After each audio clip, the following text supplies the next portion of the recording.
Today's defense news, the highlights. Approval given for new aerospace and defense policy to drive state development in UP. Safran India anticipates 70% increase in revenue from Gaganyaan mission and other defense deals. Tombo Imaging exports its AI-enabled Vault anti-UAV system. India joins Eurodrone program as newest organization for joint armament cooperation observer state. China's revolutionary air-water amphibious drone with dual-mode technology Feiyi. U.S. Army 101st Airborne Division develops 3D printed small drones for air assault operations. Ukraine to hand combat units $60 million monthly for new drones. Japan inks deal with Shield AI for sea-based VBAT drones. U.S. Army kickstarts possible recompete of Microsoft's $22 billion IVAS production deal. AALTO commences Kenya-based operations of Zephyr HAPS. Aero delivers first L-39 Skyfox for Czech Air Force training. Now let's have a look at the news in detail. The Uttar Pradesh government approved 10 key proposals aimed at accelerating the state's development. Aerospace and Defense Unit and Employment Promotion Policy 2024 was introduced and sets a target of attracting Rs 50,000 crores in investment. Approval of the new FDI policy to boost setting up of foreign industries in UP. The state government will offer up to 80% subsidy on land to the foreign firms investing in the state. To strengthen the aerospace and defense sector in UP by creating a robust, high-tech and efficient A&D manufacturing ecosystem with the UPDIC. Attract startups and investments for the development of state-of-the-art facilities in the sector. The A&D-based common facility centers are planned to enhance the skills and capacities of startups and MSMEs in the UPDIC. Attract large A&D manufacturing projects and DPSUs while promoting research and innovation. Encourage establishment of AI and software development centers in A&D. Offers significant incentives including front-end subsidies for A&D units, land subsidies, stamp duty exemptions and capital subsidies. Provide benefits like exemption on transportation charges with special provisions for women entrepreneurs to encourage their participation in the sector.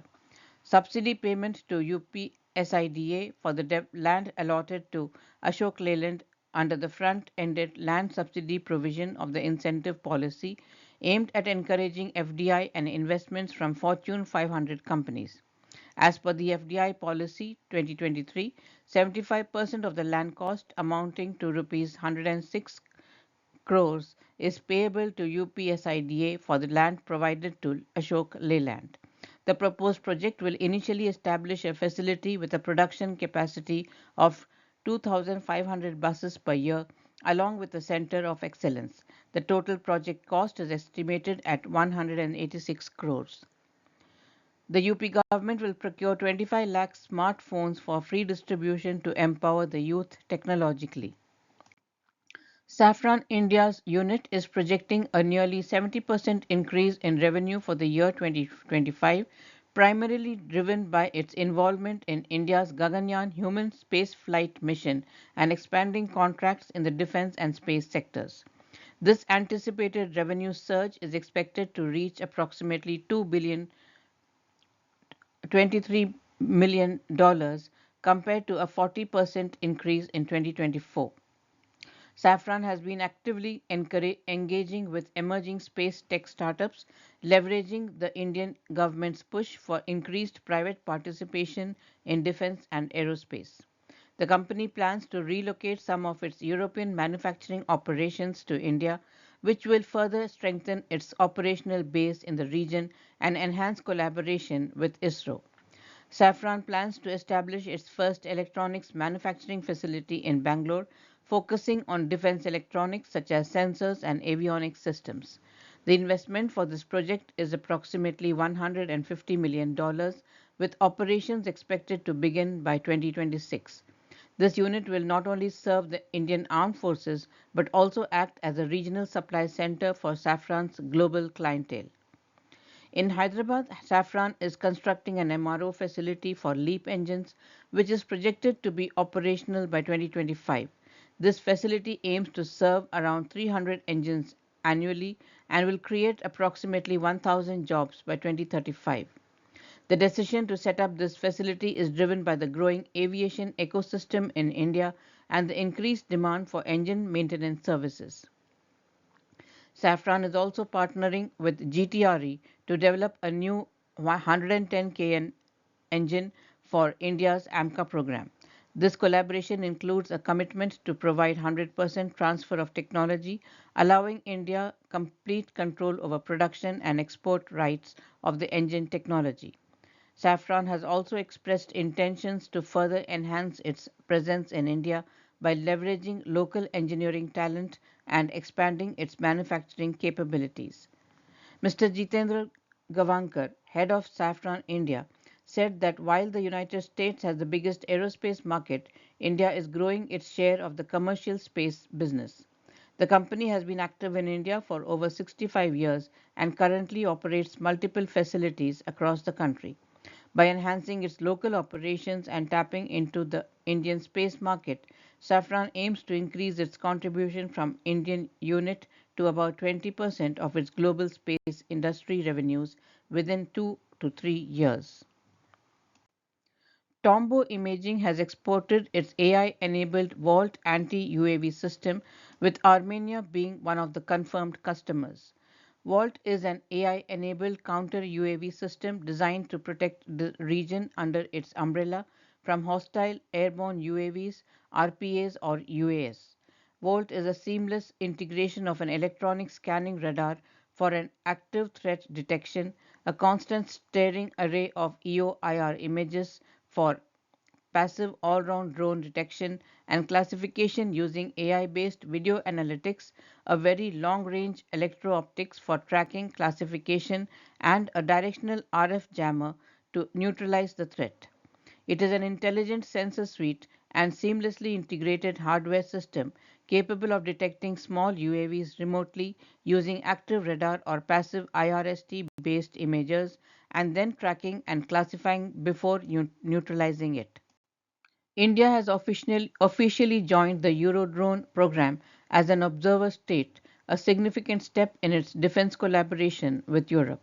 This decision was announced on 21st of January by the Organization for Joint Armament Cooperation, OCCAR, which manages the program involving Italy, France, Germany, and Spain.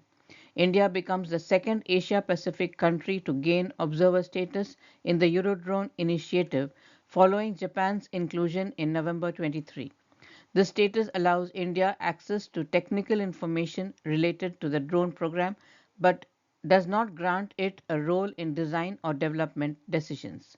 The Eurodrone program aims to develop a medium altitude long range remotely piloted air system to enhance European autonomy in drone capabilities, reducing reliance on non-European systems like the US MQ-9B. The Eurodrone is designed for long endurance missions focused on intelligence, surveillance, target acquisition, and reconnaissance. It features a wingspan of 26 meters, can carry a payload of 2.3 tons, and is expected to have an operational range of up to 40 hours at altitudes of 45,000 feet. The aircraft will be equipped with advanced systems including electronic warfare capabilities. The first prototype flight is anticipated in 2027 with full operational capability expected by 2029. India's involvement is seen as a pathway to strengthen defense ties with Europe and explore collaborative opportunities in technology and manufacturing. Now, some global news. China has unveiled an innovative amphibious drone, Feiyi, designed to operate seamlessly across air and water. This rotary wing UAV is a versatile platform capable of underwater submersion, surface navigation, and aerial flight. With its cutting-edge folding mechanisms and dual propulsion systems, Feiyi is set to redefine the capabilities of amphibious vehicles for applications ranging from environmental monitoring to advanced military operations. On 21st of January, U.S. Army announced a significant milestone in its ongoing technical transformation with the 101st Airborne Division Air Assault launching the production of small unmanned aircraft systems using 3D printing.